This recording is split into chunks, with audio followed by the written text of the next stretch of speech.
Welcome to Fortress on a Hill. I'm Henry. I'm Danny. I'm Kagan. We're three leftist veterans that aim to expose the reality of the U.S. military's multiple wars abroad and to illuminate the damage military service does to Americans. American presidents throughout U.S. history have used American military and diplomatic power to force regime change of democratically elected governments around the world. Most veterans come from families vested in prior service, and American generals choose their own, ensuring diversity of thought never interferes with American warmongering. How can we stand by and do nothing while our military kills and destroys lives the world over, while telling Americans that all this death and destruction protects them from terrorists when nothing could be more false? Fortress on a Hill aims to change that. Well, good morning, listeners. It's been quite a while since we've gotten any recording done, but we're getting some done today. Hope you guys enjoy it. So first, we'd like to talk about the protests going on in Iraq right now. We'll get to Iranian influence there in a little bit, but I wanted to give everybody kind of a clear picture of what's happening on the ground. The protests began around the beginning of October. Since then, there's been around 300 people killed and thousands more than that wounded. It's important to remember that 3/5 of the Iraqi population survive on $6 or less a day, despite Iraq sitting on very, very large oil reserves. The protesters are angry at the level of corruption and gridlock with the current Iraqi government, mass unemployment, and lack of basic services. Now that encompasses a whole lot of areas, but that's the general sense of things. Most places only receive electricity intermittently, if at all, usually just a few hours a day. Millions lack access to adequate health care, education, and clean water, as much of the country's infrastructure is in tatters. Among the outright violence used by Iraqi security forces has been the use of these grenade launchers firing tear gas canisters directly at protesters. They're designed to be fired at an arc so the canisters will explode above the protesters, but instead they're just using them as direct fire weapons, and the wounds are really ghastly. I've linked an article in the show notes from NBC News that they did a full breakdown of these particular weapons and the kind of damage it does. It's worth looking at, but fair warning, it's graphic.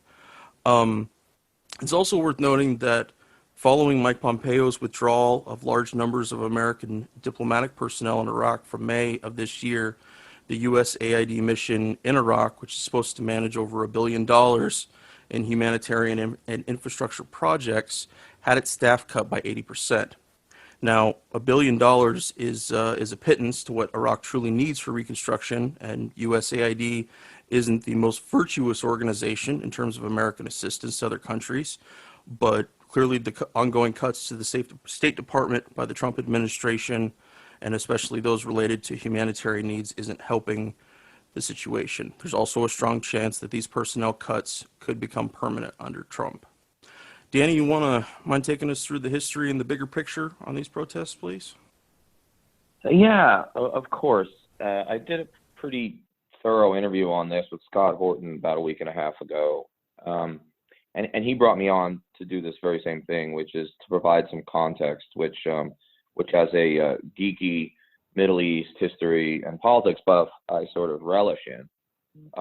What's really concerning about the current protests, well, it's manifold. Of course, it's the death. I don't want to minimize the death and destruction that the security forces are waging against largely extraordinarily peaceful across the board protesters. But it also it seems to me like a repetition of history. And history is never an exact repeat. Okay, that's lazy history. Like, good historians don't do that. But there are similarities, and they're worrisome. Let's back up for a moment and remember what happened after American troops left in December 2011. Now, I was in favor of that withdrawal. I remain in favor of that withdrawal. I don't want any American troops in Iraq. I think it's a disaster that we're still there in our 16th year now in Iraq. But upon the departure of American troops, because America had sort of allowed a very corrupt process to occur in the wake of the 2010 elections, in which Iran, which we're going to get into later, brokered a deal whereby the strongman Shia chauvinist Maliki stayed in power. After that, Maliki basically, like, he went on a witch hunt against Sunnis within his own administration and prominent Sunnis within the government, specifically the parliament. Now, in response, throughout 2012 and 13, there were mass, mostly Sunni, but others too, mass protests, largely peaceful, widely peaceful, against the regime. Maliki's response, very similar to Mahdi's response, and we'll get to him in a second.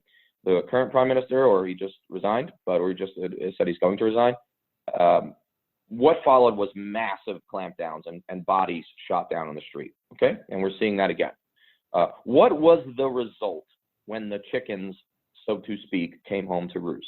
Well, the result was that the Sunni population forever, it seemed, turned its back on the Baghdad-based Shia majority government that the United States had left in place, and the Sunni community, which had once recently at that point turned its back on the Al-Qaeda in Iraq types, now allied themselves with this burgeoning new Islamist movement that we may all have heard of. I don't know if you guys have ever heard of these guys. ISIS, I know they're kind of, no one really knows about them, right? Of course, I'm being facetious, but ISIS largely feeds, right, on the dissatisfaction of the Sunni protesters. So that's that. So what am I concerned about? Well, I'm obviously concerned that some of these protesters might be willing today to fall back on another sort of insurgent organization. Now, what is different, and it must be said, about these protests is they're much more intersectional, okay, intersectarian, and it's not a Sunni rebellion any longer. It is more, as you very importantly told us regarding the stats on electricity and the amount of people living on $6 or less a day. This is more of a broad-based anti-corruption, anti-government, anti-systemic government protest. Now, that is good in the sense that it is less likely to morph into ISIS 2.0, right? But it still could, okay? That or various separatist organizations, potentially a fracture among the three major ethnic and sectarian groups. Look, these sorts of protests are easily overtaken and melded to the use of extremists. Now, where have we seen that before?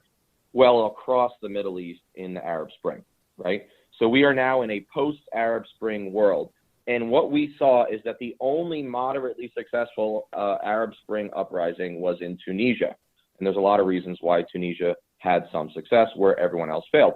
So it seems to me that when governments crack down on these sort of anti-corruption protests, right, anti-system of corruption protests, the outcome there's been three major outcomes across the Middle East.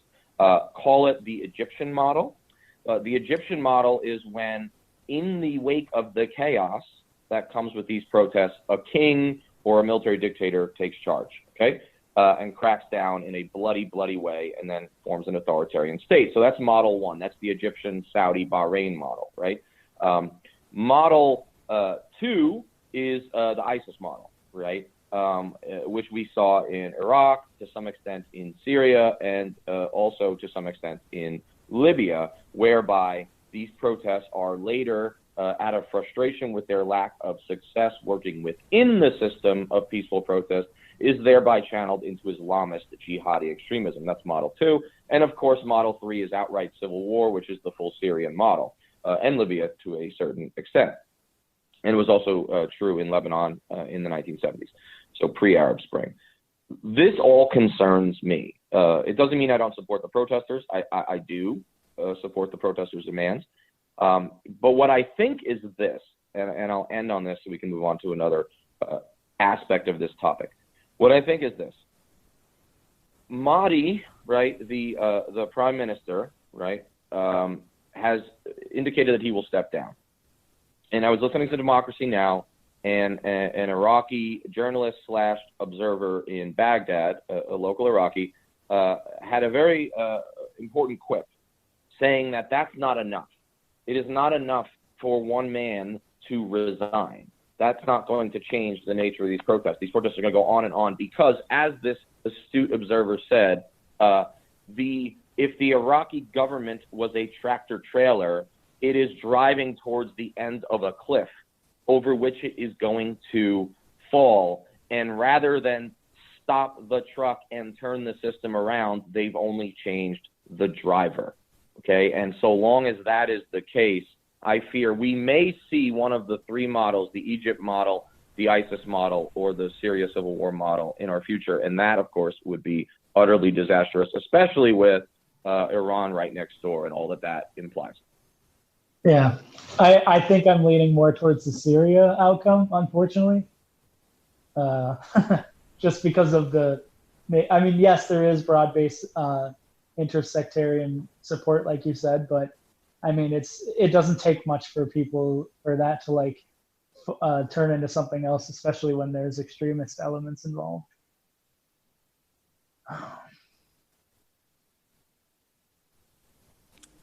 Danny, do you think any of this is going to have a impact on troop levels in Iraq going forward?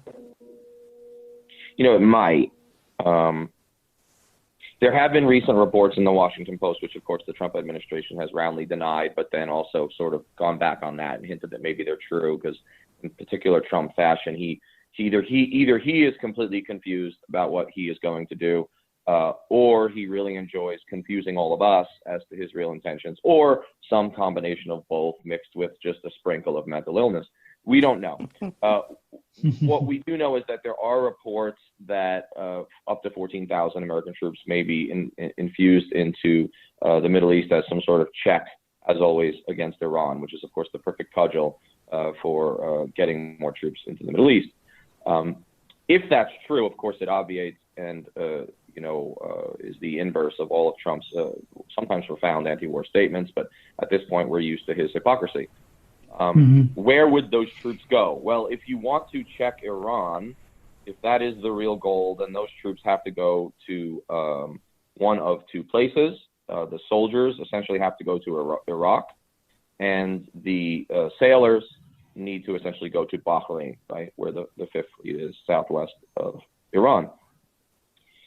So if I am a deep state insider, I've decided to just start using that phrase. I used to say I hate it, but fuck it. That's what everyone calls it. I'm going to call it that. If I am a deep state unelected official, and I am whispering in Mr. Trump's ear that despite his potential inclinations and instincts to the contrary, we might just need to be prepared for war with Iran, I am going to be tempted, cynical monster inside the military-industrial complex that I am, to conveniently use the uprising or the protest or the chaos within the domestic body politic of Iraq as an excuse to infuse more American troops there. So even though the main reason wouldn't necessarily be to prop up the existing Baghdad-based government, even though the real motive would probably be to put more troops on the border with Iran and try to drum up some sort of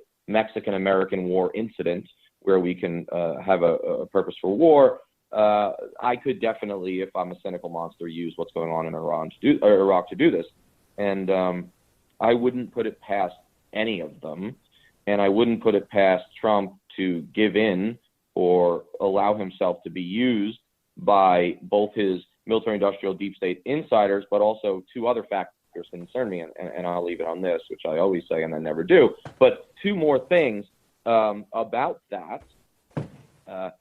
Trump is scary because, number one, in addition to his deep state insiders, he has the three Bs, Bibi Netanyahu, MBZ in the United Arab Emirates, and MBS in Saudi Arabia. The three Bs are whispering in his ear from outside of Washington, right, from across the Atlantic, saying Iran, Iran, Iran, Iran, and Bibi is a wounded animal, right, because of his corruption indictment. And Trump, this is my final point, Trump is a wounded and cornered animal because of impeachment or the threat of impeachment. Now, cornered animals behave badly, and this scares me intensely. So listen, and I mentioned the cornered animal thing as an analogy, albeit a crude one, but I think it's important. I said so on television yesterday. on RT with Rick Sanchez. Check it out. I talk about the 3 Bs. I talk about the cornered animal syndrome. But, you know, all of this happens in the wake, right, a few weeks back, which seems like ancient history in today's news cycle, of the Iran leaks, right, the alleged Iranian intelligence leaks that were reported on in a joint fashion by The Intercept in the lead, and then, of course, the New York Times to give it some credibility, because everyone knows the New York Times would never lie. So, you know, this is the nature of things. The Iran cables, as they're being called, we should have called it Iran Gate, because I like when you just put gates at the end of everything. You know what I mean? Like, I've been married and divorced twice, and I'm gonna start calling like my relationships Divorce Gate and Divorce Gate 2. I promise. But anyway, so Iran Gate, the Iran cables come out, and they demonstrate what all of us insiders, right, the highly intelligent 3 men that we are, as well as anybody else who has ever paid attention to the Iraq War, which means like no one except us, and like 14 other people, we all know something, which is that Iran won the Iraq War, right? The big winner, even though they weren't part of it initially, they won, and we knew that. The Iran cables demonstrate that in devastating detail, and also illustrate that the extent to which that was true has had long-term ramifications up to 2019, right? So 16 years later, Iranian influence, which we immediately handed Iran a lot of influence when we toppled Saddam Hussein. Now it's kind of gone off the rails, right? Now it's reached its logical conclusion. Although, on the positive side, which is not a side I often report on, it must be said that a lot of Iraqis, even a lot of Iraqi Shia, do have a form of Iraqi nationalism and are not happy with Iranian influence. And this is I'm talking even among the Shia. And thus the Iranian consulate in Najaf, right, the holy city of Najaf, was burned, right, was burned down. But that said, Iranian influence in Iraq is undeniable, right? And if you believe, and I don't, but if you believe that Iran is the greatest existential regional threat to the United States, this should disturb you. Now, I don't think Iran is a totally great country. Beheadings and hanging adulteresses from cranes is not my thing any longer. I'm off that phase of my life. But no, I mean, I don't have a lot to say for the Islamic Republic in many ways. However, I don't think it's the threat that it's made out to be. Israel has several hundred secret nuclear weapons. It's the worst kept secret on planet Earth. But Iran has 0, right? And Iran is, for the most part, abiding by the old deal. That said, it is important to understand the extent to which we handed a massive victory to Iran, which is what the cables say. Led by a president who knew more about the Texas Rangers farm system than the difference between the Sunni and Shia of Iraq, we inevitably walked into a situation we didn't understand whatsoever. Even a basic knowledge of Iraq, or, God forbid, taking a walk over to the State Department and asking one of the very many Arabic-speaking specialists who spent their lives studying Iraq, would have informed said president and his regime, his cabal, really, of Cheney, Rumsfeld, Wolfowitz, that there were such things as Shia and Sunnis and Kurds, and, oh, by the way, the Shia are the plurality, despite being marginalized for decades within Iraq. And so what that meant was that if there was an attempt to topple Saddam Hussein, who for all his ills, and they were many, did provide a pretty good check, a containment of sorts against Iraq, if you were to topple the caged animal that was Hussein, who was very much under control, if you decide to topple him, which of course was foolish, you will, if you attempt, as America loves to do, to impose a Jeffersonian-style democracy in Mesopotamia, a basic understanding of majority rule would tell you that that government would be Shia-dominated. Exactly. Not necessarily a bad thing if that's understood and controlled, and ensure that there are minority protections for the Sunnis and the Kurds. But if you don't do that, which we didn't do a very good job, that's what's going to happen. And so when they said to Bush in 2005, which, as we know, the 2006 congressional midterms were coming up, I mean, they weren't really coming up, but as we know, American election cycles start like a decade before people are even born. They start running. But it was coming up, right? It was coming up. And so when they said to Bush, listen, the situation on the ground in Iraq is such that we can't really have the national parliamentary elections now, because if we do, the Sunnis have already let us know that they're going to boycott said elections unless they have a number of assurances of minority support. And Bush said, well, that's all well and good, but I'm less concerned with the efficacy of democracy than I am with Iraqis in August 2005 showing us their purple fingers so I can declare victory and the Republicans can hold on to the House and the Senate, which, while politically astute, demonstrated a complete lack of political courage, in which case he's in, of course, good company. But the point is, we foolishly decided to take a 40% Democratic solution and impose a Shia majoritarian chauvinist regime that had even more power than it ought to have demographically, because the Sunnis had boycotted said election. So not only were the Shia taking power, but a specific subset of the Shia were taking power. And this is complicated but important. The subset taking power was the most organized. Whenever there's a first election in any chaotic society, the most organized win, or the most brutal, right? Not necessarily the people with the most grassroots support. Now, the Dawa Party, which Maliki, strongman Maliki belonged to, and the Islamic Council for Revolution in Iraq, used to be called SCIRI, I don't even know, I think now it's ISKI, it doesn't matter, it's all the same people. These folks were the most organized, and so they're able to drum up a lot of support. But to most Iraqis, to many Iraqis, especially the Sunnis and the Kurds, but definitely even within some of the Shia, these guys were traitors, okay? Because during the bloodiest, longest war of the second half of the 20th century, the Iran-Iraq War of 1980 to 1988, these Shia Islamist organizations actually fled the country during that war, and many of them, in the case of SCIRI's militia, the Badr Brigade, fought for Iran, okay? So they fought for their religious co-religionists rather than their co-Arab, right, identity. So they chose their religious identity and sided with the Persian Iranians. So there was a lot of lack of legitimacy. The only way these organizations could hold on to power, Dawa and their alliance with ISCI or SCIRI, was brutality. And thus, after they lost the election in 2010, rather than allow a more secular Yad Alawi to form a government, because he actually had won the most seats, though not a majority, the United States, because Obama wanted to claim victory and go home like he had promised, we allowed the Iranians to step in and broker a settlement. Of course, if Iran brokers the settlement, who's going to win? Well, the Iranian-linked Dawa Party.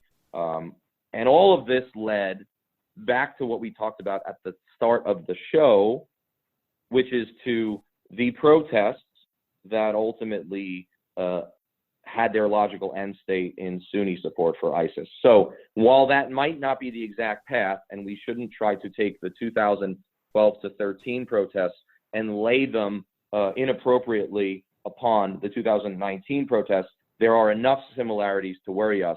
And so the point is, when you talk about Iraq, you can't talk about Iraq as a vacuum with real borders, because after all, these borders were made up by Winston Churchill over cigars, whiskey, and a colored pencil in 1918. So we shouldn't take the borders too seriously. And what I mean is, when we talk about Iraqi politics, forget the vacuum. You also have to talk about Iranian politics. That lecture of mine is really just a truncated version of what you can read in a number of books on this subject, including my own. And I think, and there are better ones than mine, and I think this is really important and really scary, because domestically, Iraq might fall, Keegan, as you mentioned, to the Syria model, which I agree is probably the most likely. That's domestically, and then internationally, right, or in foreign affairs, the fear is that the Iran-Iraq border might fall into a chaotic a chaotic zone that could resemble the Iran-Iraq war, except this time with American firepower on one side. And of course, that would destabilize the region even further. And if you're into apocalyptic Christian evangelical scenarios, and you want Jesus to come back riding on a horse with a sword, then you should be rooting for all of this, because it might just pen the apocalypse. But if you want your kids to celebrate Christmas in the next few years, then you ought to be scared like we are. Danny, did reading about the intercept stuff as far as the CIA defectors, did you have any thoughts about that, about how many agents that got trained by the CIA and then defected to Iran somehow? Yeah, one of the more alarming aspects of the report was that agents or assets of the CIA in particular, local Iraqi assets who had worked for a long time with the United States, informing on their fellow people, informing on militias in particular. When the United States left and didn't take them with them, because we're not really big on that. Yeah. Yeah, like ask my interpreter, who, it required like 19 letters for me writing to then Senator Hillary Clinton before he got a visa, and I'm not even sure that I had much to do with it. But anyway, took him like 7 years. We're not really good at that. And so what ended up happening was, in the vacuum left by an American withdrawal, and do not take this to mean I don't think we should have withdrawn. I think we should have, but there are always consequences, and we must recognize them. Iran stepped in many cases and filled our shoes.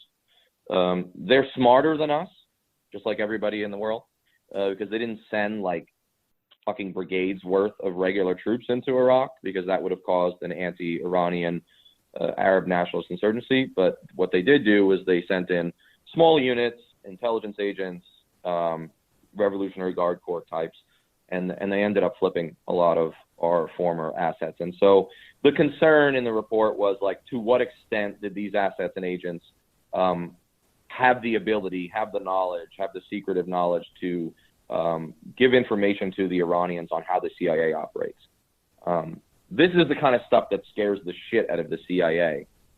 I, on the other hand, was not particularly concerned, because when bad things happen to the CIA, I find myself macabrely, like, cheering, because all of this was predictable. Like, the CIA, they think really highly of themselves. They're like, we're so special that we have stars without names because we're fucking spooks. Look how awesome we are. And it's like, yeah, but also everything you've ever done in the history of your intelligence organization has backfired. Like everything.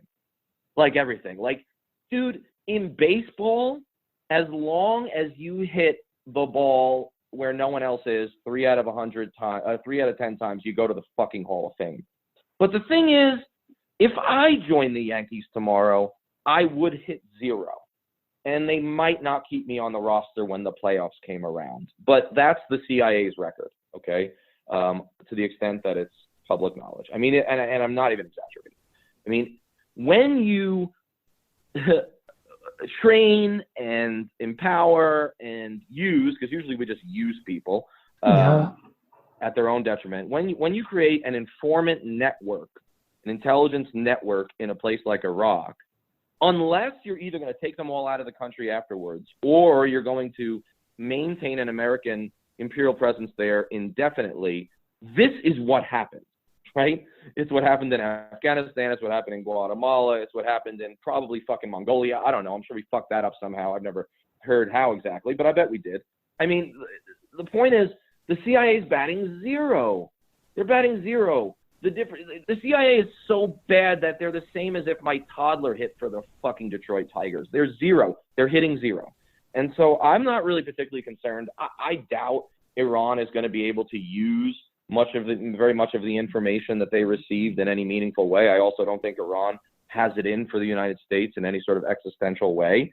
And I think the CIA overestimates how cool they are, how much information secretive information they have. I'm just not convinced that Iran's going to be able to do a whole lot with whatever they learned.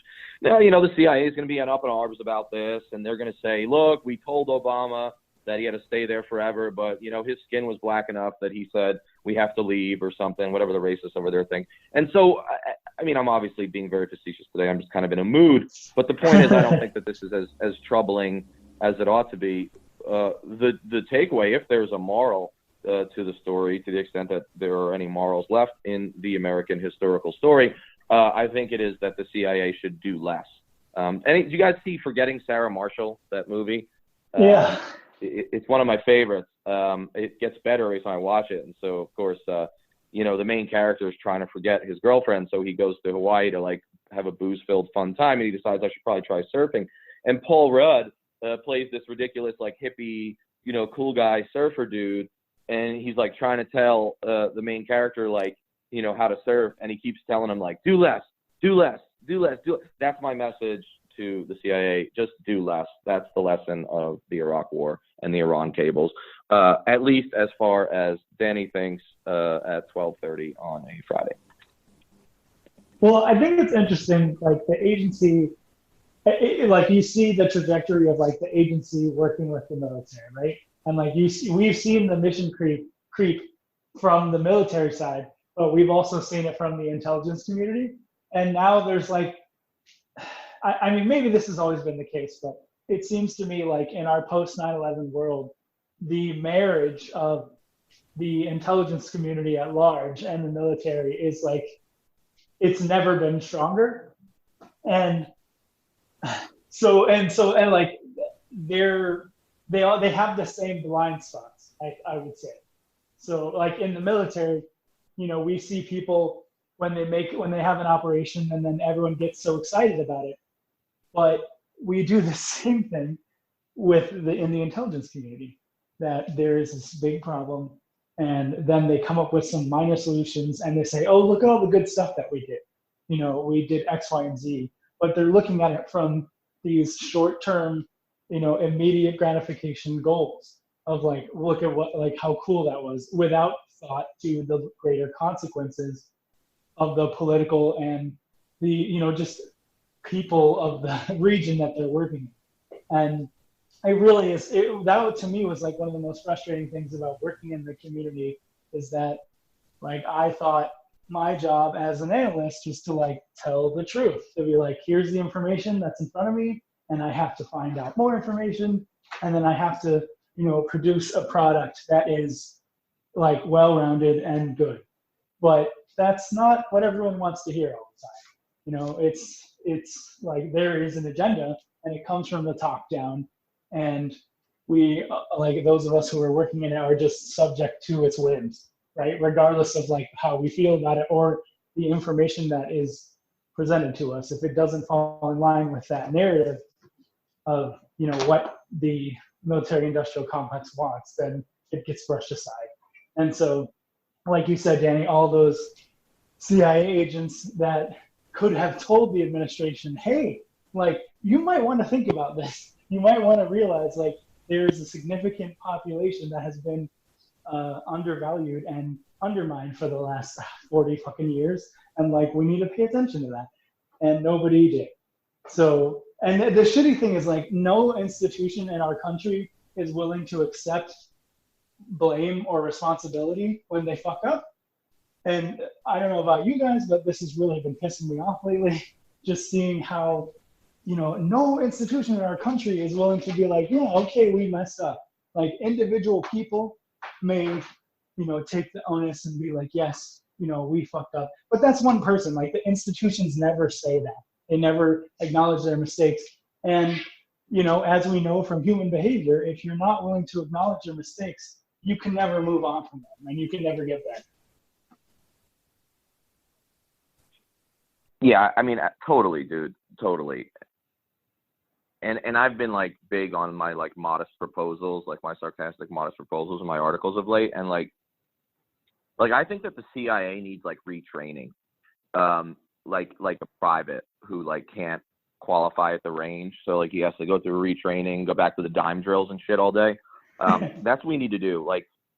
everyone shits on the State Department. Like, no one likes the State Department because that's not sexy. Like, reading cables and knowing stuff, like, knowing things isn't cool in America, right? Like, you're not cool unless you, like, shot Bin Laden in the head personally, right? That's why, like, 9 people have taken credit for it. But, I mean, and they all go on Fox News because Fox loves that shit. But, like, I trust the State Department more than the CIA because I like geeks. You know what I mean? I like geeks. Yeah. Geeks know shit, and geeks don't, like, put on fucking frat boy Ed Hardy shirts and fight in bars. I like geeks, okay? Just like I do. And so what I think we should do, my modest proposal, is everyone who works for the State Department right now, like whatever specialty they have in whatever country, they should go work for the CIA. They should become the CIA for 10 years, right? And what we do with the CIA guys, because they don't know anything, is we send them into the State Department where they spend 10 years just like reading cables and like learning about these cultures that they've been fucking up for like since 1947. And so like we just switch roles for a while, and then we re-rotate 10 years from now, and we've got like a nice, you know, we find like a middle ground and everyone wins. So that's my modest proposal for today. I like it. Yeah, there's always something that people like forget or like leave out, whether that's intentionally or unintentionally. But yeah, it can be frustrating. Okay, on to something that is good. We don't get to talk about, like you said earlier, we don't get to talk about good things that much. So let's do that. So talking about homelessness, it's a big structural problem in our country, right? It's not just one thing. It's like a lot of the biggest misconceptions that in my own work I have to help people get rid of is that, like, a lot of people, they see someone on the street and they see that person and they think, okay, that is what homelessness looks like. You know, it's usually a guy that's older, kind of dirty, dealing with, you know, maybe some substance abuse or some mental health challenges, you know, and but like that stereotypical iceberg picture, that part that we see is only the tip of the iceberg. Most of the people that are homeless are living couch surfing, or they're living in motels, you know, or they're not able to, it's not mostly those chronic people that you see out on the street who've been out there for a long time. That is a really small percentage of the population. And the main reason people are homeless in our country is because they can't afford to live where they live. Like, that's it. And that's the number one cause, like far and away more than any other cause that is attributed to homelessness. It is because of affordability. So I was really fortunate to get to go to a big veteran housing conference in LA from the 19th and the 20th. And it was put on by the VA and SSVF, which is Supportive Services for Veterans and Their Families, which is a transitional program.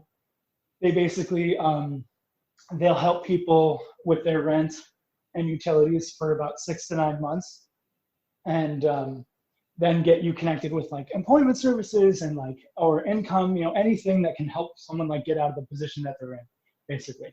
So there's been a lot of success with these rapid rehousing programs like SSVF. But the bigger piece, I would say, is the permanent supportive programs like HUD-VASH, which is a supported housing voucher that is combined with the HUD and the VA. That's why it's called HUD-VASH. And HUD-VASH, honestly, so, well, first of all, this initiative started in 2010, right? When Obama was like, there's a problem, we need to fix it. I'm directing all these agencies to like end veteran homelessness. So what we've done since then, it's been pretty awesome. Honestly, it's veteran homelessness by itself has decreased by around 60% nationally, which is pretty fucking awesome. And with HUD-VASH specifically, they have housed over 750,000 veterans. So, I mean, that's pretty awesome. And there's still more. And, you know, we got like a good amount of vouchers last year, because that was the one good thing I would say Trump did in any of his like budget stuff, is been giving the VA, like specifically HUD Bash, has gotten more money and more vouchers. So we've been able to house in the county I work in quite a bit with folks. So the main way that we've been able to help people is like, you have to identify the problem first, right? Like, what is it? How many people? Who are they? And where they are?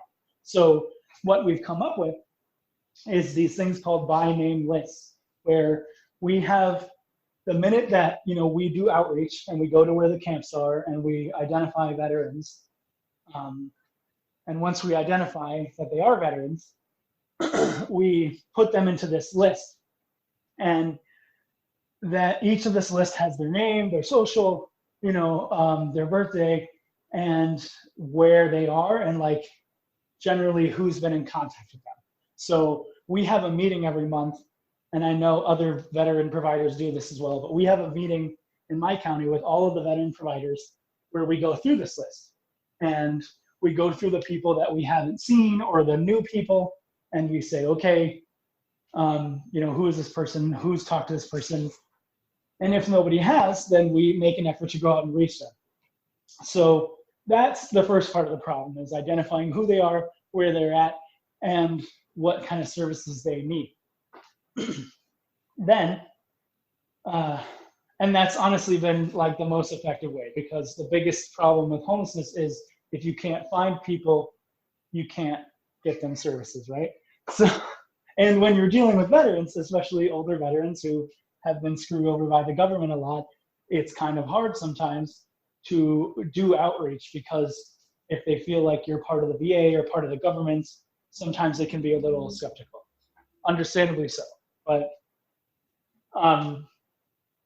it's just nice. Like, we've been able to do a lot in this time period. And what was my other notes?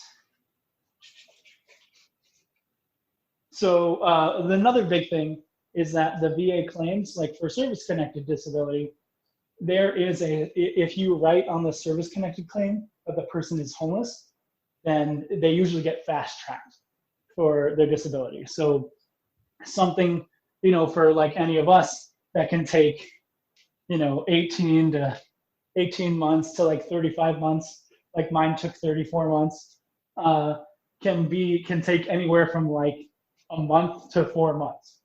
So it's so much faster because their need is greater, right?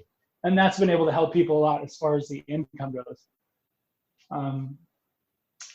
Another big thing is that we have these things called COCs, which is the coordination of care meetings, or continuum of care, sorry, where we get all the providers of homelessness and supportive services together, and we talk about the issues of the area, you know, what are things we're highlighting, what are new things that are happening, and it's just really good for networking and trying to make things work better.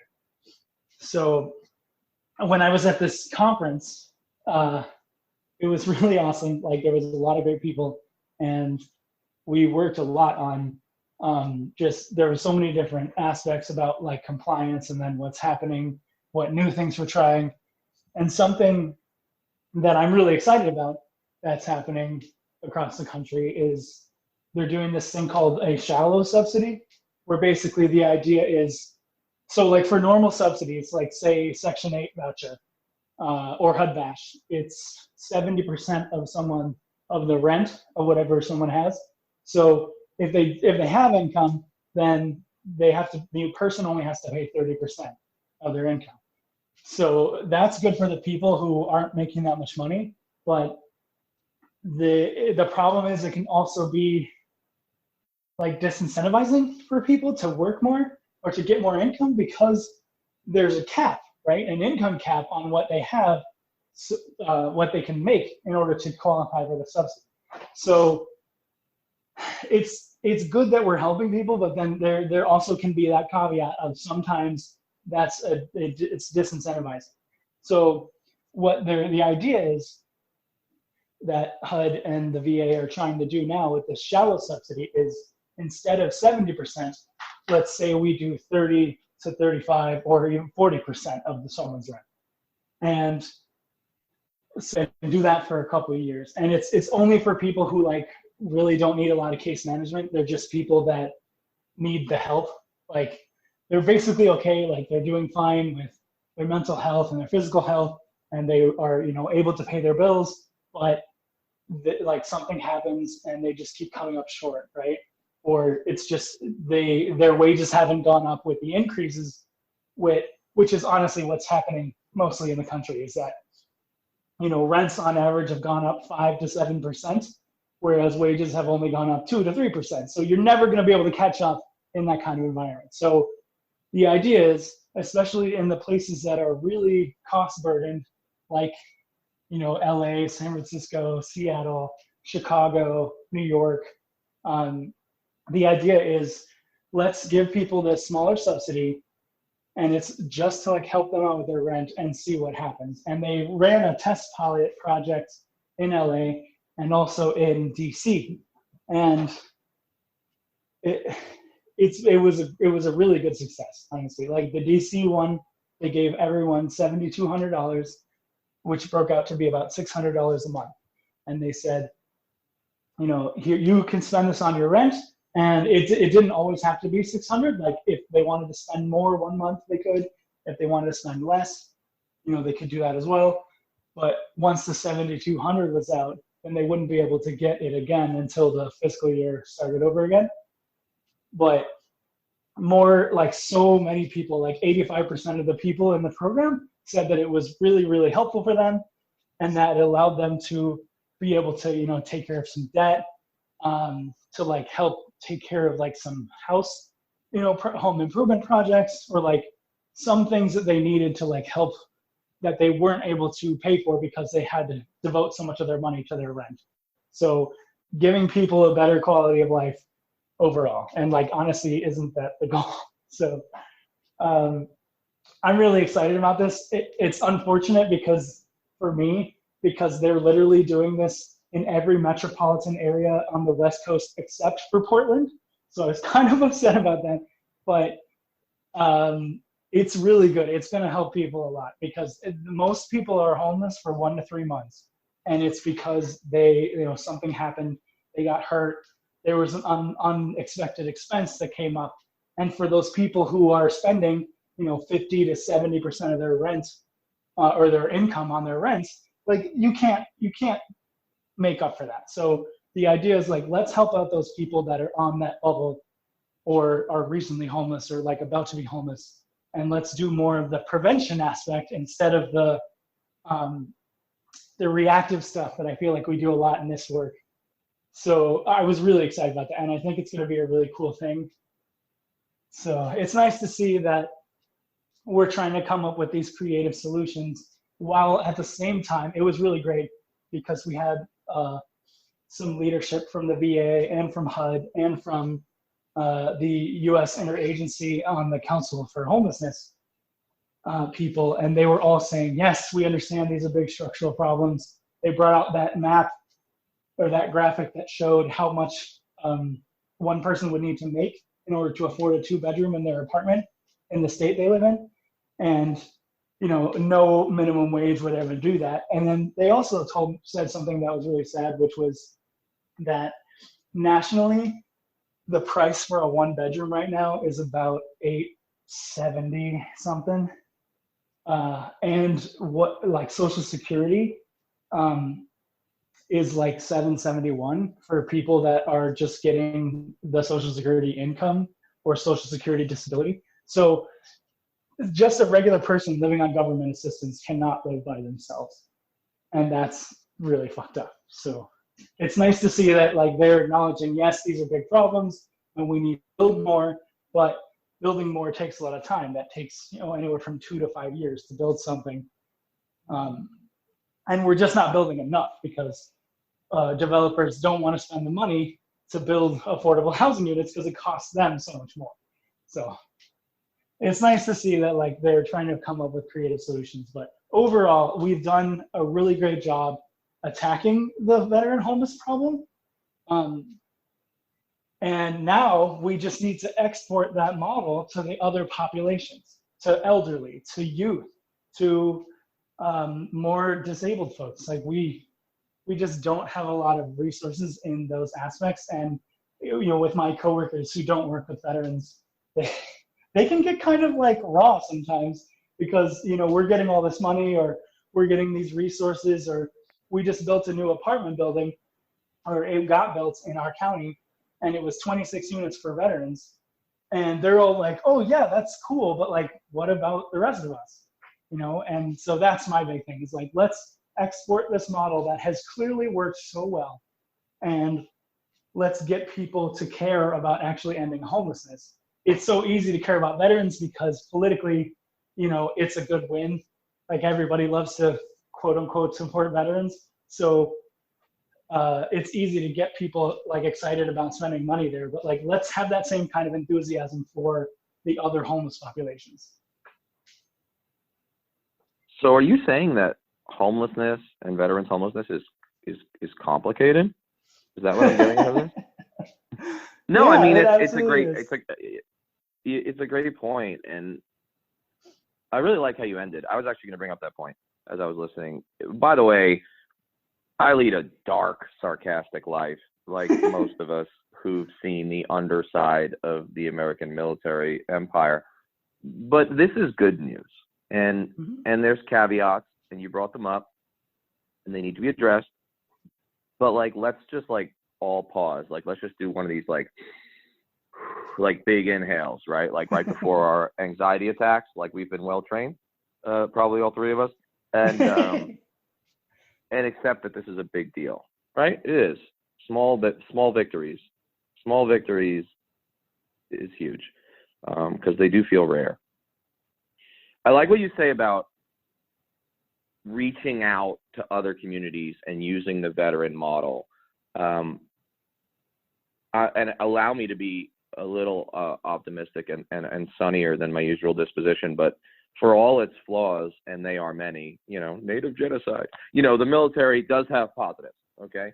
And there have been positive models that came out of the military. Like, so in other words, for all its many flaws, like, torturing the first few black cadets at West Point, the military was ahead of most of the country, and definitely the entire southern traitorous Confederate half of the country. Yeah, I said it. They were traitors, on things like race relations, right? And even on things like, eventually, it took a while, gay rights. Okay, so sometimes the military model is ahead. So like, the military integrates officially in like 47, and by about 51, most units are integrated black-white officially, or in practice. And of course, blacks aren't even voting in the South for 15 more years. So sometimes the military model can prove that things work. Like, if blacks and whites can share a foxhole, in Korea, maybe they can also go to school where there is no artillery, usually falling on Little Rock High School, right? To my knowledge, it has not yet been shelled by the North Koreans. So, but wait for it. History's not over. So I think that's important. Gay rights. I mean, even a lot of like Republican secretaries of defense, like think Gates, like eventually came and supported that. So sometimes the military is ahead. So like, why not take this veterans homelessness program and apply it to, the other humans? Because, if it's a veterans only solution, right? Because one of the only things that Democrats and Republicans can agree on is that like, every veteran is better than everybody else. They don't always follow through with that, but it's like a flawed model, isn't it? Because like, it goes against our humanists. I think the three of us have pretty strong humanist instincts, and I think it goes against that. Look, I don't even like that we call them homeless. Like, to steal from George Carlin in the 90s, because he was like always ahead of all of us on this. George Carlin was like, they're not fucking homeless. A home is like an abstract concept. They're houseless. What they need is houses, And so, I mean, I think if we apply that model, like obviously to some extent we are with the veterans, to, the other homeless people, I think a majority of whom, correct me if I'm wrong, are mentally ill, right, on some level, or at least the chronically homeless are mentally ill. Chronically homeless people tend to be, they have higher percentages of disability and mental health problems in general. But right. That's just because of the traumatic experience of being out on the street for so long. Right.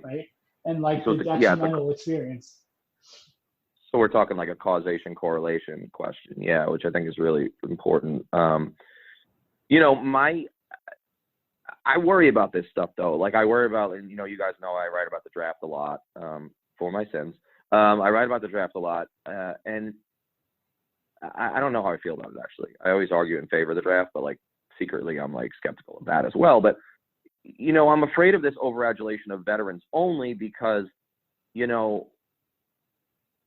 what about everyone? And yes, we don't have a draft, but it becomes a backdoor draft in the sense that in these times, as you astutely noted, of rent, right? Like housing costs, and oh, by the way, college costs. Those are the two things, by the way. Those are the two debits on your lifelong account that are way out of proportion to inflation, right? Yep. To rising wages. So most of the homeless don't have a whole lot to worry about regarding college costs, although wait for it, because eventually, like the middle class, because of college debt, are going to parents are going to have to go live under the bridge, so their kid can go to Yale. That's going to happen. But I mean, those things like rent is not keeping up with inflation, right? It's not keeping up with wages. We know that.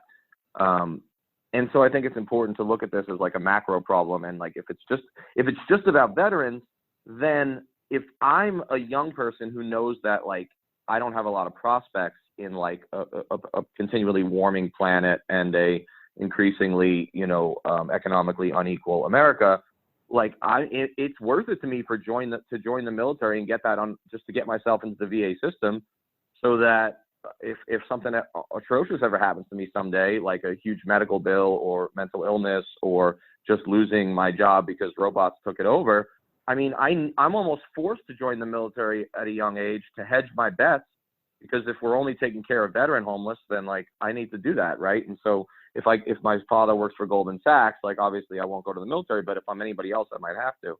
So it becomes this backdoor military draft and economic draft, I should say, and I hate it, but. Yeah, we see that every time, right? We see that every time there's a depression and I was one of those kids that joined the military because of the recession. And because I was like, crap, I want to go back to college, but I definitely can't pay for it. And, this is like a good way for me to go do that. And there's so many people that always feel that way. And it's unfortunate. And like we see right now, the Army is using kids' student loan debt as a way to like help recruit people, whether it's, saying, oh, if you are in school or you finish school, like, hey, we've got this, way to help you pay down your debt. Or it's just saying to kids that don't have it and are scared about going to college, it's just, hey, look, join the military, you'll get to go to school for free.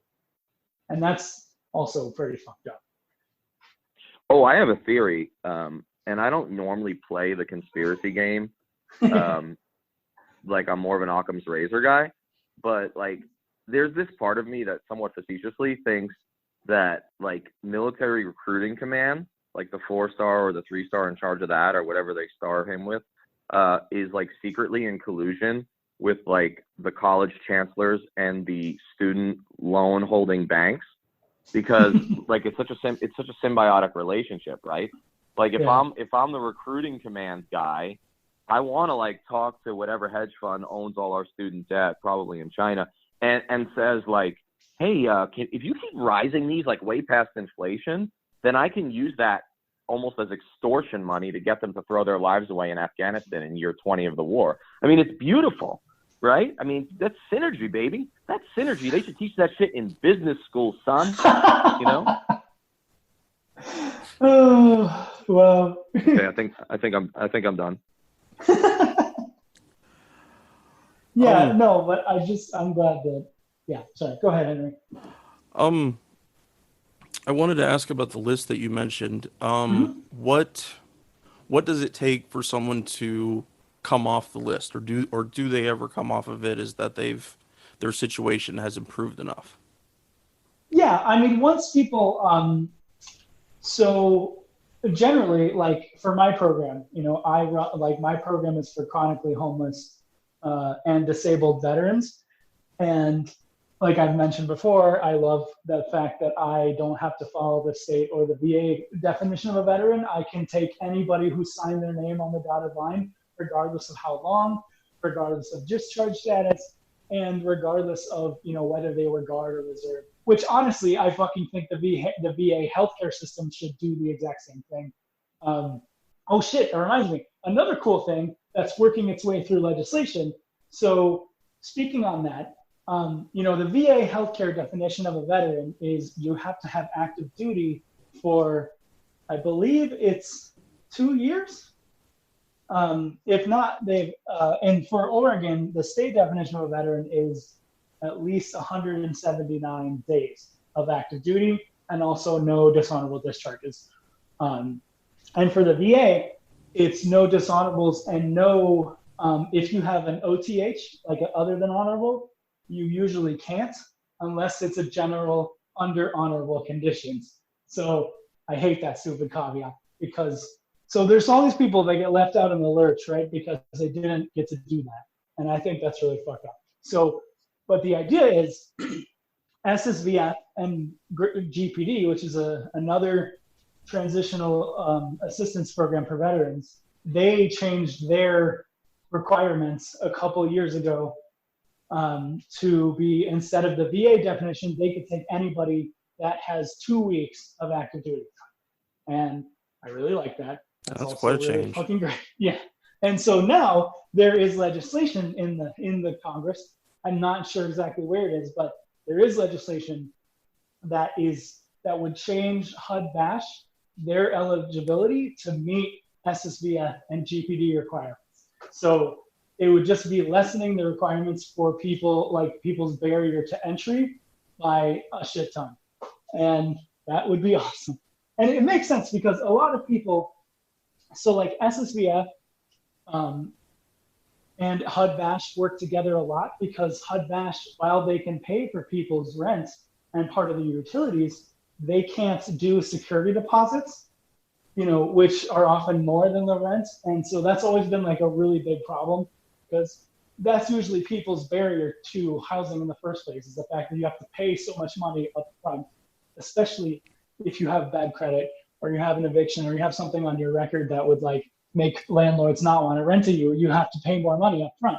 HUD-VASH for the long time has been using SSVF as kind of like a buoy for the people who qualify for HUD-VASH. So the idea is like HUD-VASH is already using SSVF a lot, and a lot of people that come from GPD programs, because GPD is longer, it's like usually a year to 2 year program.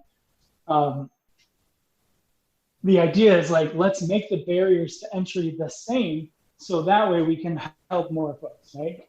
So I'm really glad that that's working its way through Congress, and I hope it passes. But that was just another really awesome thing that I was excited about. So the thing with the by name list, to get back to your answer, is generally when people are housed is when we take them off the list. It's not like once they're off, they can't come back on. So like if somebody enters back into homelessness, we'll make sure, because there's this big homeless management information system that everybody in the country uses. And so the idea is like, okay, if this person re-enters into homelessness, then we'll obviously put them back on the list. But if they're permanently housed, then we'll take them off. So that's how we show the numbers decreasing.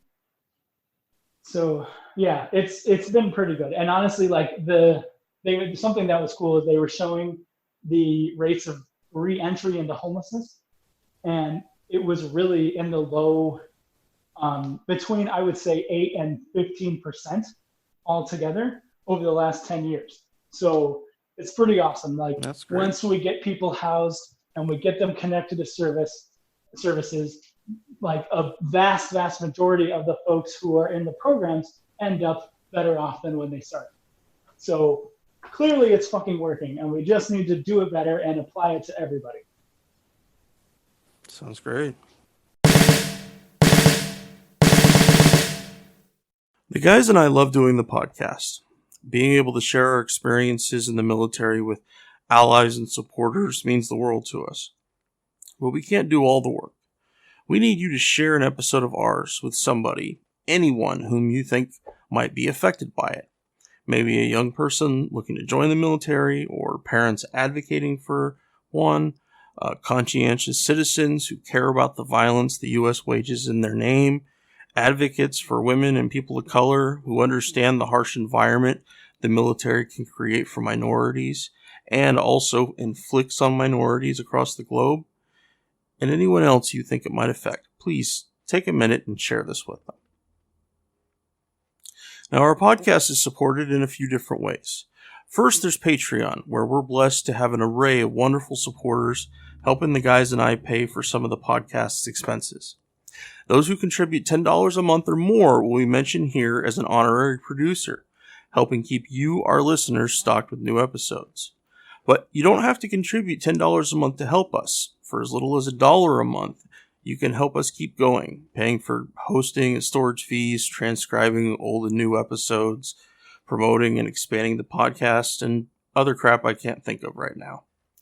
So let's bring out these honorary producers, and they are Will Arens, Gage Counts, Fahim Shirazi, Henry Zamota, James O'Barr, Adam Bellows, Eric Phillips, Paul Appel, Julie Dupree, Thomas Benson, and the Status Quo podcast. Your contributions are wonderfully helpful to us. Thank you very much. However, if Patreon isn't your style, you can contribute directly to us through PayPal at paypal.me/Fortress on a Hill. Or please check out our store on Spreadshirt. The great Bill Krapinski did an awesome job designing our first shirt, which you can find at shop.spreadshirt.com/Fortress on a Hill.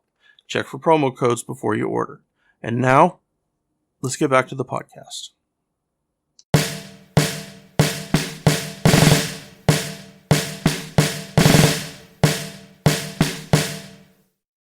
So, final story, which in retrospect, maybe we should have ended with the moderately positive news of that homelessness, because instead I'm going to talk about bloodthirsty American war criminals and Trump's veritable love affair with them. So Trump this week, for those of you who watched television in the 80s, decided to take a Carnival cruise on the Love Boat with Chief Petty Officer Edward Gallagher of definitely murdered prisoners despite being acquitted of it, and definitely, I mean, he's like the OJ of war criminals. Okay, like he totally killed that prisoner. Okay, like I know I can't prove it, and I don't have to, and like the libel laws no longer apply. I mean, Hillary called Tulsi a war criminal, and that's punishable. I mean, a traitor, which is punishable by death since she's in fucking uniform. So obviously libel's not a thing anymore. So I'm going to say it. Ed Gallagher, you definitely killed that prisoner.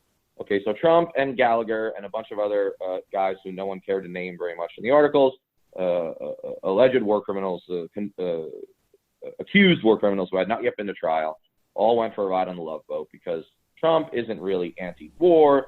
He's anti-some war if it's not profitable to him personally or to America financially.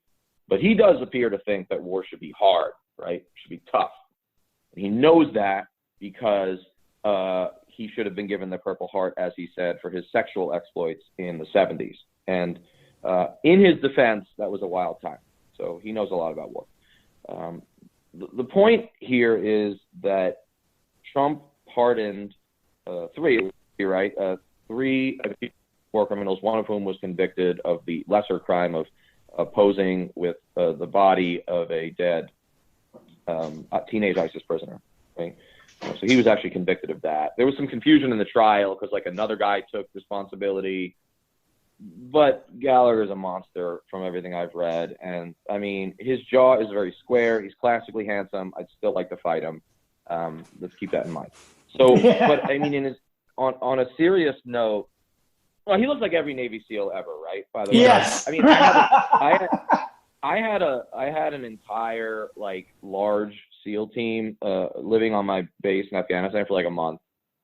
They were just like doing raids and stuff, and they were really good. I mean, they were really good at what they did, and you know, they looked good in their like ragged baseball hats rather than helmets, which looked really comfortable, and I was jealous. Right. But like like I've met a lot of Green Berets, and like in the public mind, Green Berets are all like jacked, ripped, like all Americans. Not the case.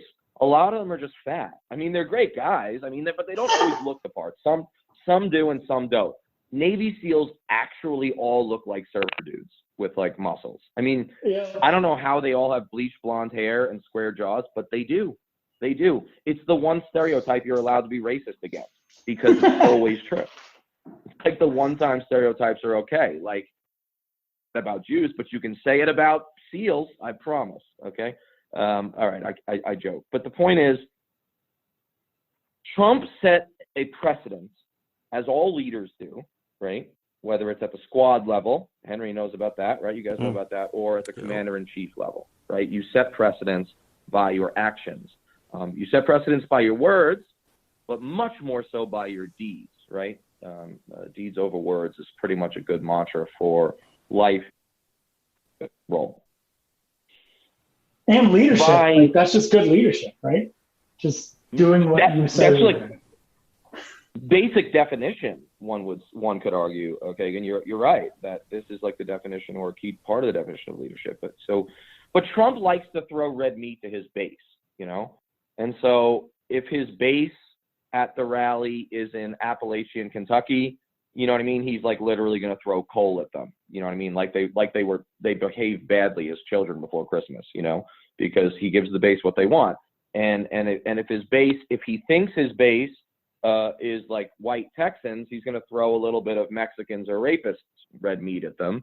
But if he thinks his base is the rank and file of the military, which I think he misunderstands, by the way, he's going to throw them red meat in the way of pardoning accused war criminals, or in Galler's case, minor convicted war criminal.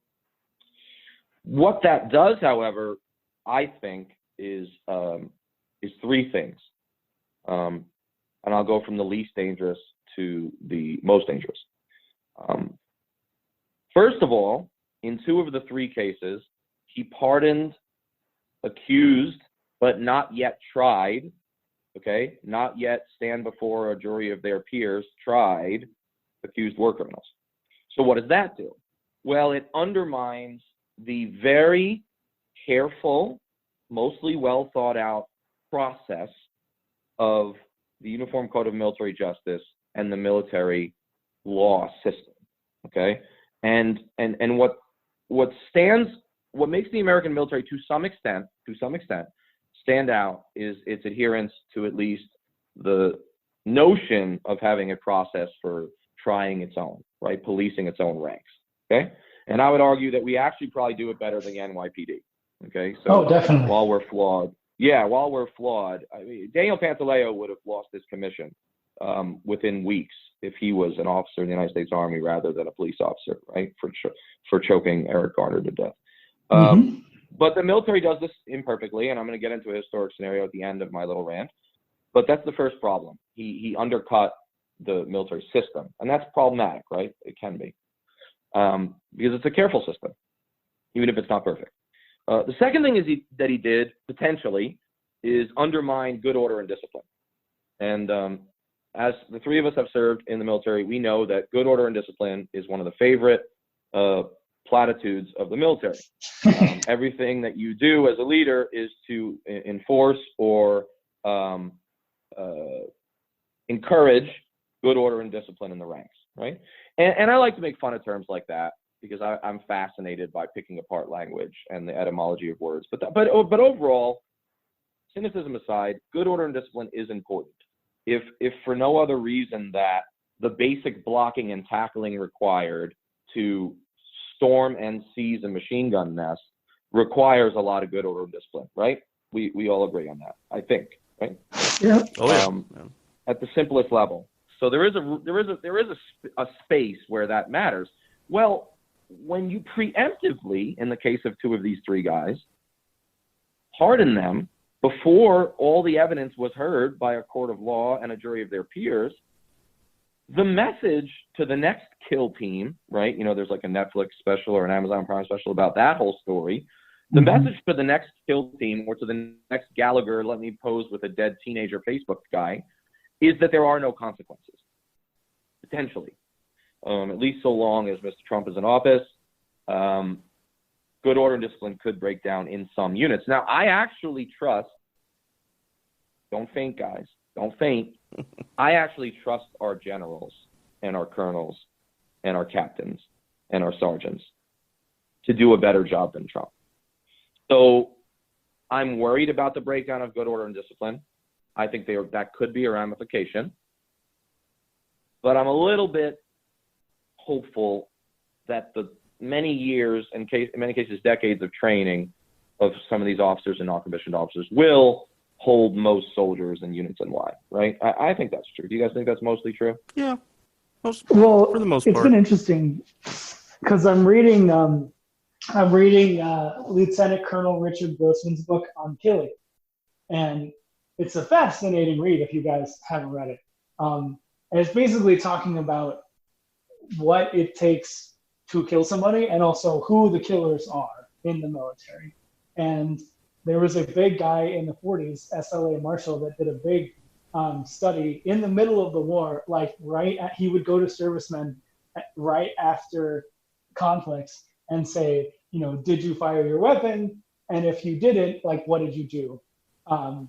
And he found, that 80 to 85% of the people in the military were non-firers. That didn't mean they didn't do anything. They, would run messages. They would help their friends. They would get ammo. They would do everything else. But most people weren't actually firing at the people. This is for people when they were in face-to-face combat situations. But it was interesting because he mentions the people who are the firers and what he found out, or what these studies have found out. A couple people have done them over the decades, but basically, there's always 2% of the population that is more okay with killing people. That also correlates with society, right? There are people who are classified as sociopaths, and that is usually about 2% of the population. What they find in the military is that most of that 2% are people in the special forces community.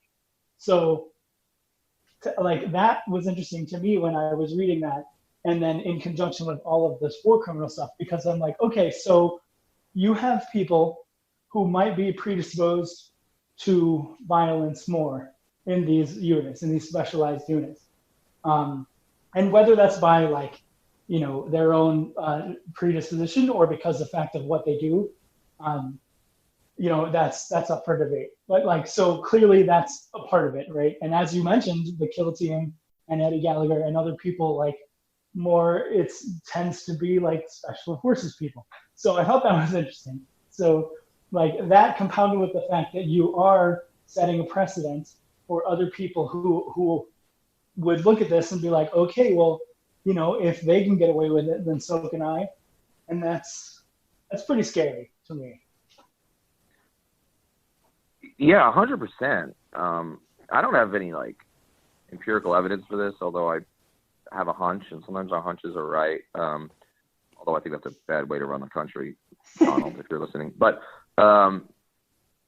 if 2% of society is sociopaths, I do think that the military probably overrepresents them, and the special forces community obviously overrepresents that. So the numbers can get a little scary, and I agree with you that, look, there's a major breakdown in good order and discipline across the special forces right now. I mean, this is a scandal. I mean, you can read about it in the Military Times, right? You don't even have to go to Seymour Hersh anymore. You know what I mean?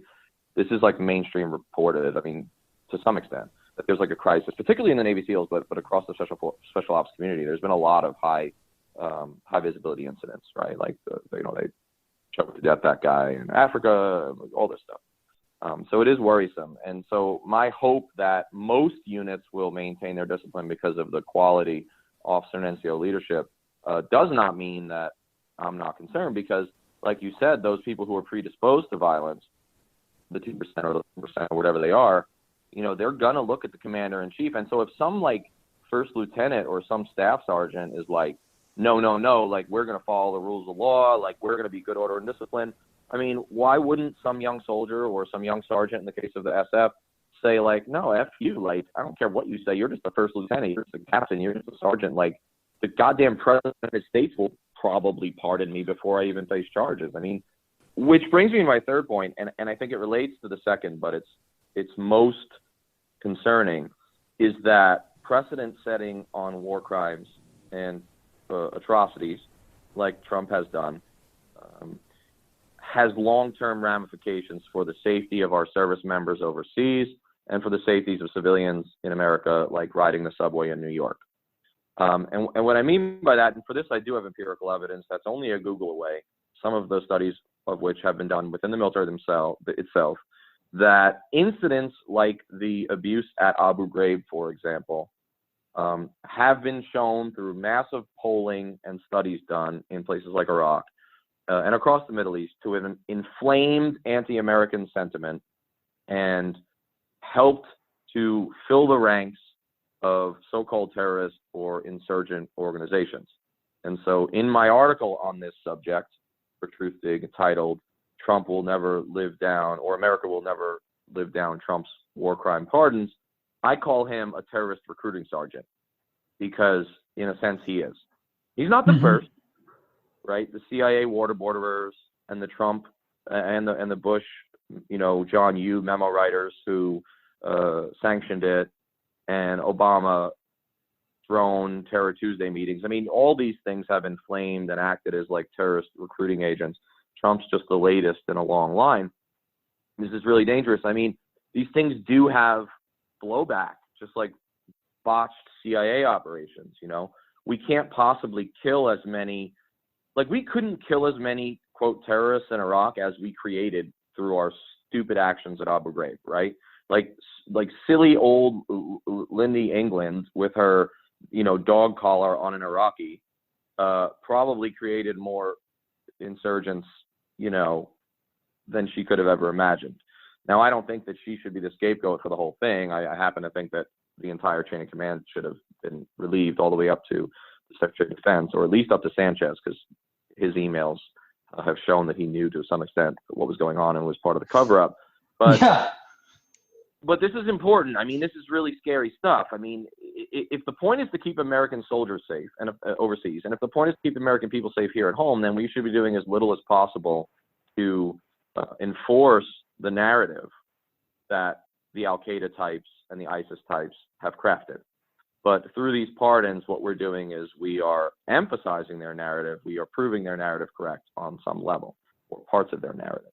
And that is scary, and it does make him a recruiting sergeant of sorts. And I think symbolically, a lot of Americans don't realize that the reason ISIS always put its Western beheading victims in those orange jumpsuits prior to lopping off their heads was because it was a symbol that was supposed to be demonstrative of the fact that America used those same orange jumpsuits to clad the Guantanamo Bay prisoners.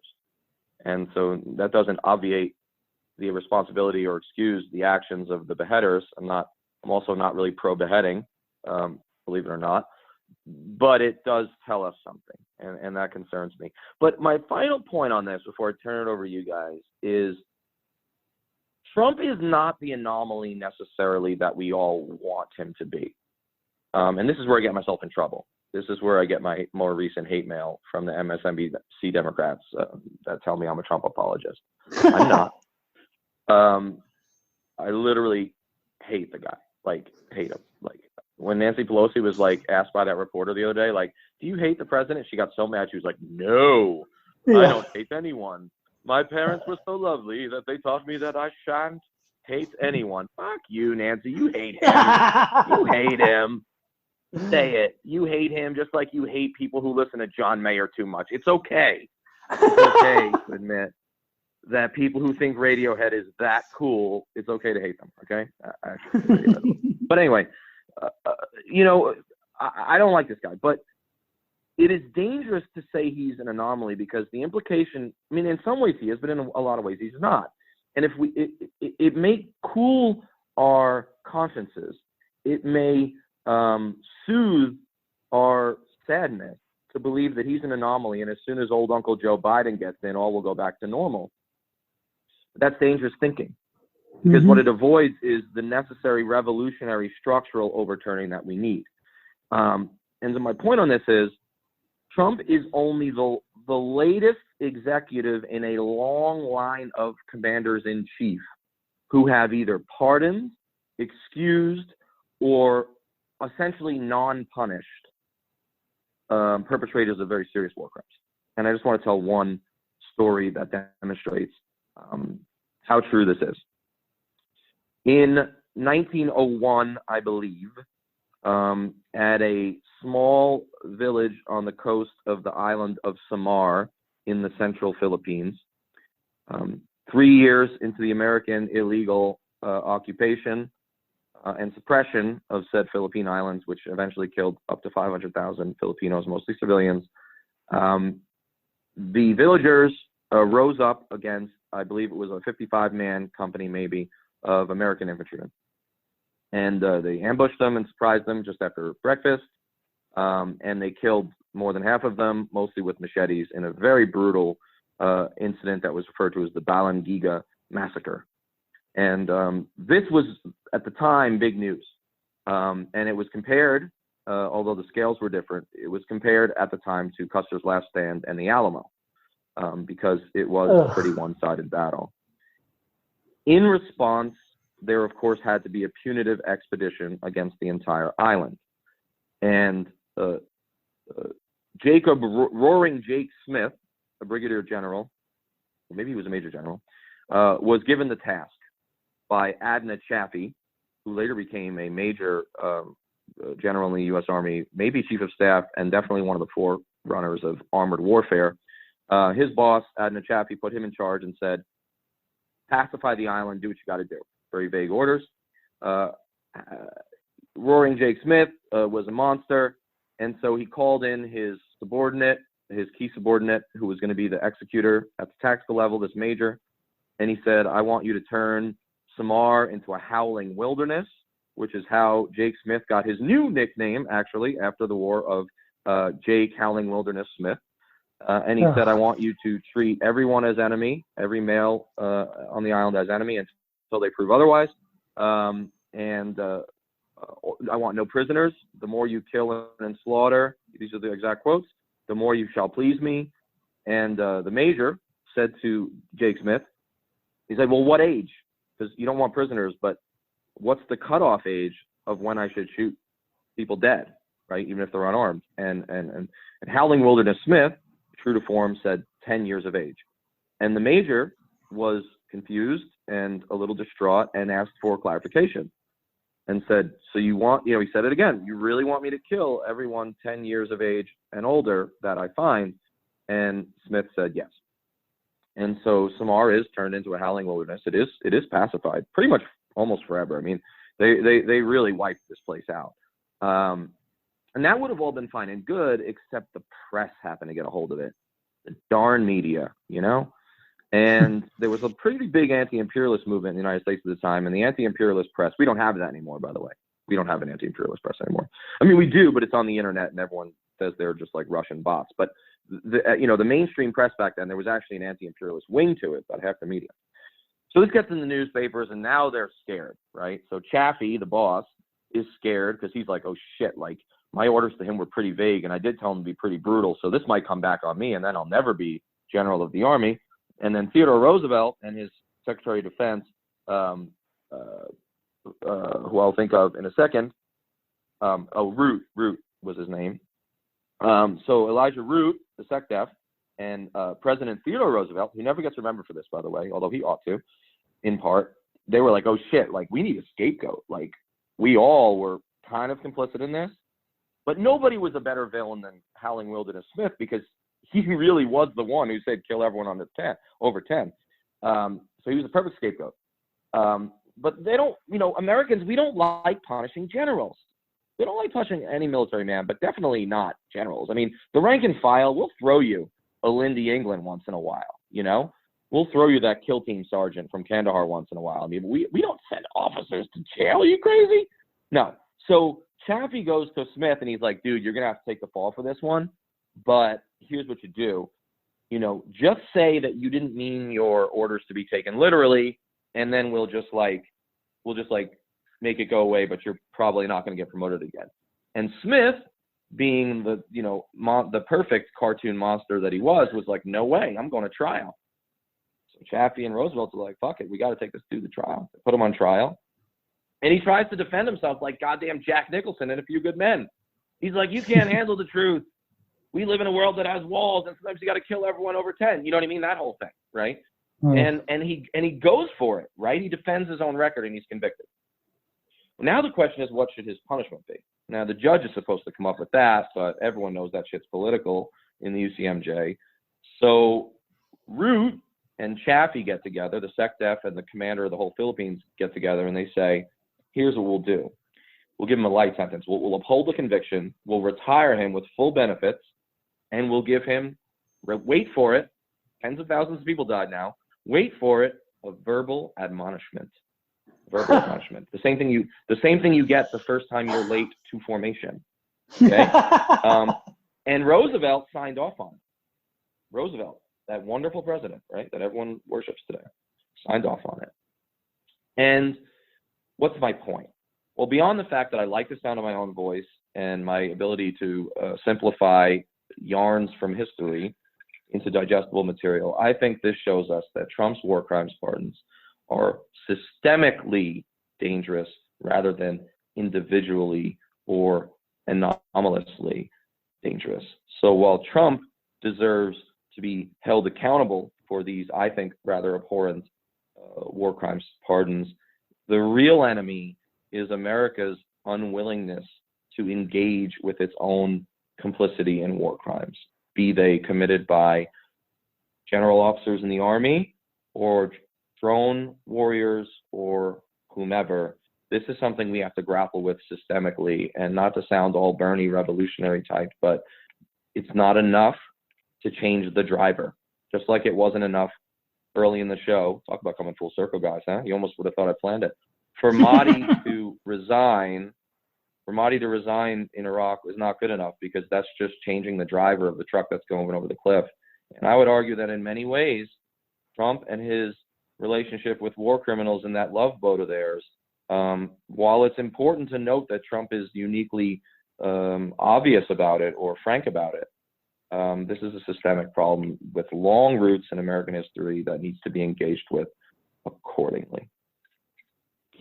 We just don't want to acknowledge the fact that we act like an empire. You know, like, Americans don't want to acknowledge the fact that, like, we don't just have these 800 bases around the world to protect freedom and democracy. Like, we have them to accomplish specific national strategic goals, just like any fucking country has done over the history of humanity. And we're the superpower, which means we get to exercise our force on other people. And we do so. And it's just, I don't understand how almost 20 years after 9/11, we can continue to say that, we can continue like not believe that, like, that we are an empire. Like, everything that we've done over the last 18 years has been nothing but, like, so detrimental to the people in the region. And it's just, I don't understand how people can sit there and, like, not realize that we are just as bad as, like, any other empire that has happened in the history of humanity. Like, yes, we have certain checks on our power, but this is what pisses me off about the Democratic election. Like, how many times in these debates has there even been a single foreign policy question? You know, or, like, is anybody acknowledging, like, and I don't like a lot of things that Tulsi Gabbard says, but, like, she's always harboring on this point. So I give her props for that, because she's willing to actually acknowledge that. But it's unfortunate that it's only one person who isn't even a front runner who's actually willing to call this shit out. And that's what scares me about, like, the new election. It's like, so if Trump doesn't get elected, and, you know, say that we go through that process, like you said, Danny, of, oh, we get the guy out, and then everybody's like, cool, everything's going to be fine. You know, that's not going to be the case unless we have people who are willing to call out the specific structural problems that have put us in this place. And it's, I don't know, we need, like you said, we need more people to just pay attention to what's going on in the name of American people. And it's, I don't understand how people just can turn it off and not care about it. Yeah, I'm glad you mentioned Tulsi, because I can't prove this, because it's hard to know what someone will do and how they'll change after they get the Oval Office lobotomy post-election. But I do like to think that Tulsi would actually be more nuanced on this issue and more willing to punish accused or at least convicted war criminals than Field Marshal Bonespurs, because she knows about good order and discipline. She knows about precedent setting and how that involves leadership, right? She's an officer and she served at a number of different ranks. I mean, I'd like to believe that, paradoxically, the military veteran in the Oval Office would be actually more likely to let the system run its course before even considering a pardon, because she understands the importance of that, not only within the ranks discipline-wise, but also externally in terms of serving as terrorist recruitment model. So, I think that there is a value in some ways of having a Tulsi make these sorts of decisions. Now, again, I can't prove that she wouldn't turn her back on that if she thought it was politically, valuable, but I would like to think she would. Right. I had noticed that Trump has made multiple references to Bo Bergdahl and Chelsea Manning in the process of handling these pardons. Quote, "Our great warfighters must be allowed to fight. I wouldn't have done this for Sergeant Bergdahl or Chelsea Manning." And to me, this goes, right to his continual obsession with Barack Obama and what he did in office, believing that these pardons, Bergdahl didn't get a pardon, but Manning got commuted, that it was spitting in the face of real troops. And I think some of it is his competitive nature, but I honestly think that he's trying to work out his real bigoted version of justice for himself, similar to putting an ad for the Central Park Five, that only he sees this and that he has to do something about it.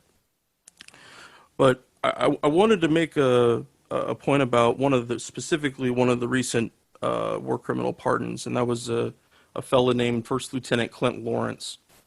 And his crime that he was accused of was that he was on a patrol, like one of his very first patrols in Afghanistan, and some gentlemen approached on a motorbike, and he ordered his troops to fire, and they tried to inform their lieutenant that they had shown no ill will. Our rules of engagement would not apply in this. These are guys driving down the street, essentially. Why would we do anything? And the lieutenant, in his fear, kept screaming at his subordinates to fire.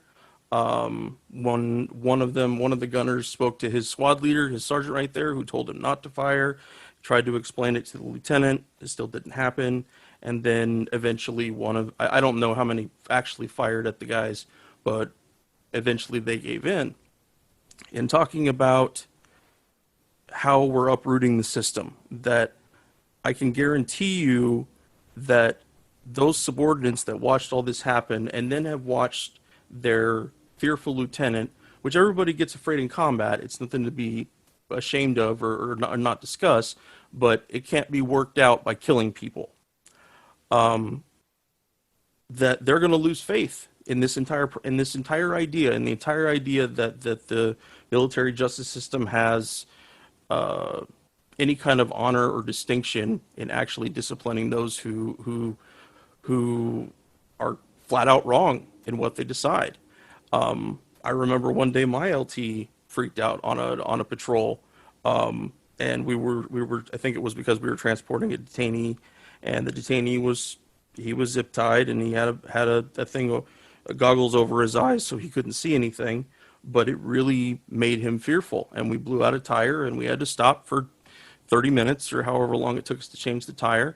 And he didn't tell us to do anything, immoral, but you could see how palpable his fear was, and that in the wrong hands, that could become a really fucked up situation. And that's what I see out of that. And it's no different than police officers saying that their fear was, that being the requirement to be able to fire on someone. It's not about rules of engagement, which Danny, you and I both know, that we preached it to our soldiers over and over again. Positive ID. Do you see a weapon? Where are their hands? And And like you joked about earlier, but it's absolutely fucking true that the military has, I would think, a much better demeanor in that way of how they use force versus like the NYPD or Chicago PD maybe.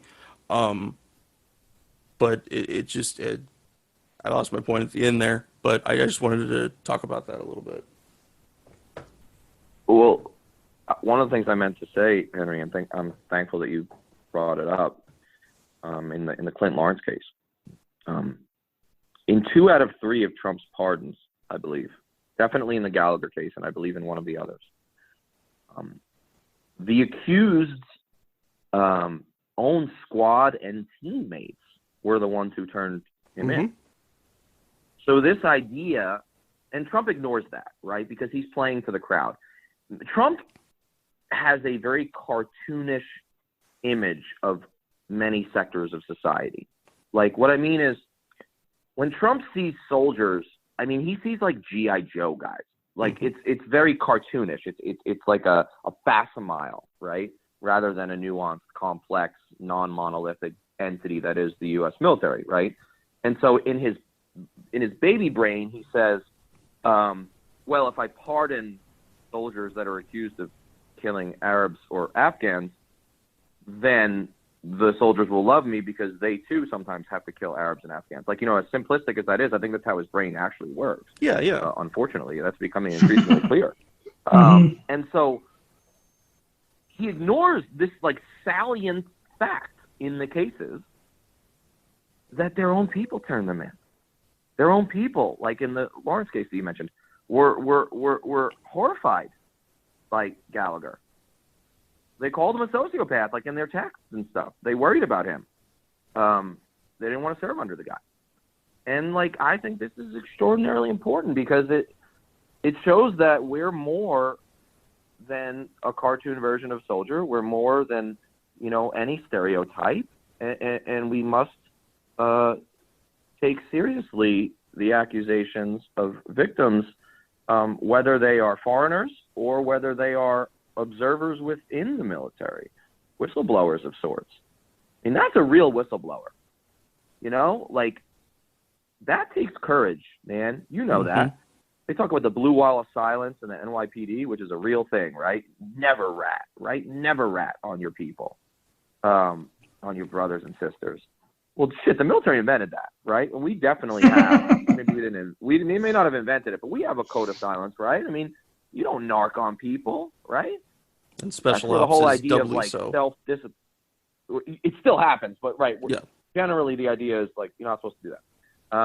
So it takes courage to accuse or turn in a squad mate or a teammate, especially if that person outranks you.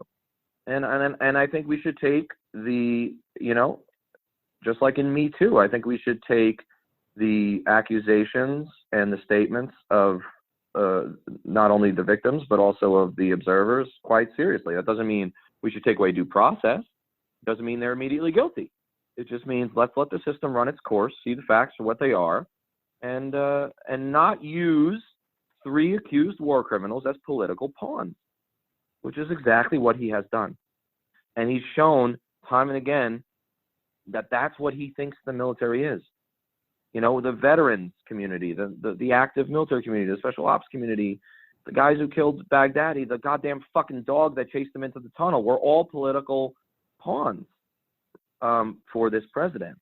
And we've always been political pawns for most presidents, but it used to be more in the shadows. And what's refreshing in a dark way about Trump is that he exposes the empire and he exposes the rank political posturing and pawnifying, I think I made that word up, of the military. And this is a really important point, and I'm glad you brought it up, Henry. Yeah, no, I totally agree. Like, he's pulling back the curtain on a lot of stuff that I think some of us knew, but like people like could explain away, as like there was a lot of cover for people, but like because he just comes out and says this shit because he doesn't know how to be sly. It's kind of refreshing. It's like, well, like, okay, it's stupid that they're doing this, but like, he's giving the real reason. And if that should make people pissed off, and if it doesn't, then I don't know. They're not listening. The thing I'm waiting for is he mentioned about that he wants these freshly pardoned war criminals to go out and campaign for him in the campaign next year. And as I think it's hilarious too. But the thing is, it's going to have the opposite effect. They're going to be, I mean, most veterans probably wouldn't say it out loud if they're Trump supporters, but most guys wouldn't be okay with this. And especially that the guy now gets paraded around and celebrated and gives talks in favor of Trump. That will have, I don't know about Trump's, for as far as veteran popularity goes, but that will have somewhat of an opposite effect when that finally comes around. But of course, it's hilarious that immediately, he's the quid pro quo man. I did something for you. Now you're going to go campaign for me. I mean, you're saying that you're waiting for that almost in a joking way, maybe, but yeah. It might happen. It might happen. Like, dude, somehow I'm still able to remember the deep fog that was the 2016 election campaign. Somehow I can still remember some of it, even though they tried to Men in Black us with that pen right after Trump became president. I can still remember it. I must have been looking. I think I was looking away, right? And so they brought the Benghazi families and veterans to the Republican National Convention to campaign for Trump against Hillary. Why wouldn't they bring Eddie Gallagher to the next convention or to his home state? The dude owes Trump, quid pro quo, again, right? He's the transactional president. But I don't even have to know the guy. I could read it on his face that, Make America Great Again is, implanted in his, lower cerebral cortex. The guy is a perfect Trump, supporter, perfect Trump, stump speech guy. I would not be surprised. Would not be surprised for a second. That's where we're at, because we're at a place in America, and it's not a Republican problem. I mean, they invented a lot of this. They started it. It's a hard chicken and egg problem. But in many cases, if we're honest, they did start it. But it's both of them now. Last convention was a goddamn contest to see who could get more generals to sign up on their side. And I think the Democrats actually won, which was crazy. You got John Allen. Remember that guy who failed in Afghanistan, just like all the others? But anyway, he gets in front of Hillary's convention and he's like, we're going to kill ISIS. And he has one of those Howard Dean fucking breakdowns. I love that shit. And then the Republicans, they've got theirs. Theirs are just usually a little more evangelical, hoping the world ends in Israel types.